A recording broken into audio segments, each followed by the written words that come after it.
Ngayon mga kapatid, dahil tinatamad na naman tayong magluto, ay may na-discover tayong top sarap dito sa Binyan.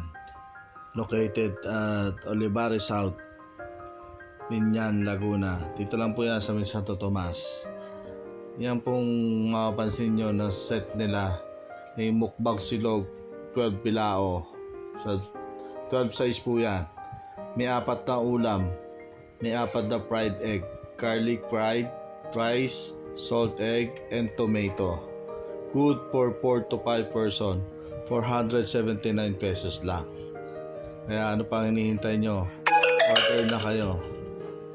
At sigurado makakarating yung deliver nyo sa inyo. Siyempre, meron din silang iba't ibang uri ng mga combo silog nila. Tapa plus liempo 150 nila, tapa bacon 125, tapa tocino 125. Sa mga mahilig sa tapa silog 80 pesos, pork silog 89 pesos. Makikita nyo po yan sa picture yung mga price nila. Ano pang hinihintay nyo? Pili na kayo. At marami pa silang mga set ng mukbang silog.